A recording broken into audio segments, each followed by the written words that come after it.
Assalamualaikum everyone and welcome to today's CSS lecture. In this session we will explore a fascinating and foundational topic, history of urban planning in ancient civilization.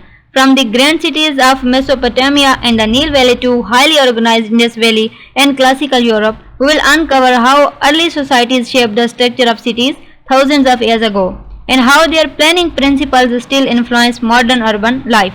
So whether you are preparing for CSS PMS or any competitive exams, so this topic will boost both your knowledge and analytical understanding. I have also prepared well-structured PDF notes and a quiz with MCQs to help reinforce your learning. You can find the links in the description. Let's dive into history and learn how ancient minds mastered the art of city planning. Introduction to ancient urban planning. So urban planning is a process of systematically organizing cities, including land use, infrastructure, buildings, roads, water supply and drainage to meet the growing needs of population. So this process is not new. Even thousands of years ago, ancient civilization showed incredible foresight and skill in how they design and build their cities.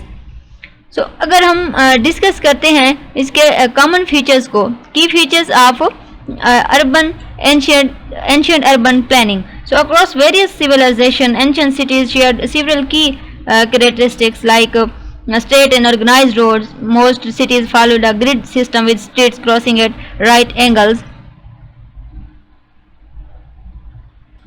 Zoning of areas, cities were divided into different zones such as residential, commercial, religious and administrative. Then central cities for temples, palaces, civic centers. So important buildings like temples and granaries were placed in central or elevated areas. Water management system, canals, wells and covered drainage systems were used for water supply and sanitation. And then defensive structures, walls, gates and watchtowers were built to protect cities from external threats.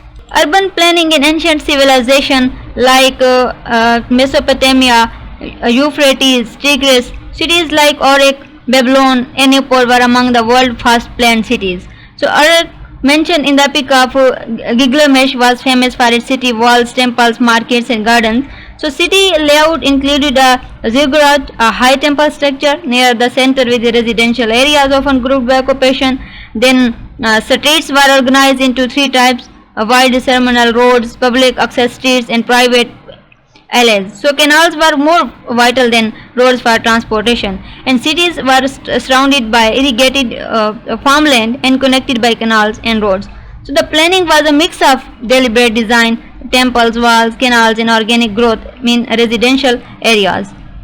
Egypt, Nile Valley, urban planning in Egypt was shaped by religious and administrative needs. Cities like Memphis, Thebes and Amarna were major centers of governance and worship. So temples and palaces were centrally placed with the residential zones around them. So the Nile River and canals were used for transport and irrigation. So some cities like Amarna were built on a grid plan with clearly separated zones for royalty, administration and residence. Indus Valley, Mohenjo-daro, Harappa, one of the most advanced and organized civilizations in ancient time. So cities like Mohenjo-daro and Harappa were laid out in a strict grid pattern. So streets were arranged in a hierarchy, main boulevards, secondary streets and smaller residential lanes. So zoning was clear. Separate areas were for residential, commercial and administrative functions. The citadel, a raised platform, housed public buildings like granaries and baths. Sanitation was highly developed. Underground drainage, private wells and home bathrooms were common. So houses were designed for privacy, often with courtyards. Granaries and warehouses suggest organized resource management. Then Europe, pre-classical and classical periods. In early Europe, cities usually grew ground natural features like rivers, crossroads or hills, often without formal planning. So the Greeks introduced the grid plan, for example in Miletus, later perfected by Romans. So Hippodamus plan, named after Hippodamus of Miletus, emphasized zoning for public, private and sacred spaces. So Roman cities included forums, theatres, aqueducts and orthogonal street layouts. Medieval cities grew organically, usually around castles, cathedrals or markets with irregular street patterns.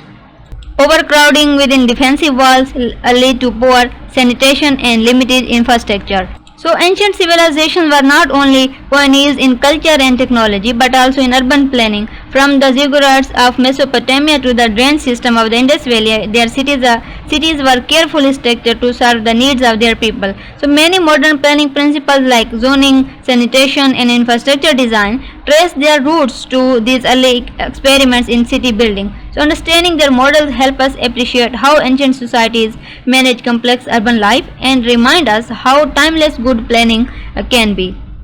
Thank you all for watching this session on the history of urban planning in ancient civilization. I hope this lecture helped you understand how cities like Uruk, Mohenjo-daro, Thebes and villages were not just settlements but thoughtfully designed urban centers that laid the groundwork for how we plan cities today.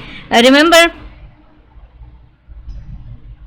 history is not just about memorizing facts, it's about learning patterns and applying lessons to modern context. So don't forget to check the description for the PDF notes and Google Forms quiz to test your understanding. If you found this video helpful, please like, comment and subscribe to stay updated with future lectures. So keep learning, keep growing and as always believe in yourself. The journey to CSS success is built one concept at a time. Allah Hafiz and best of luck with your preparation.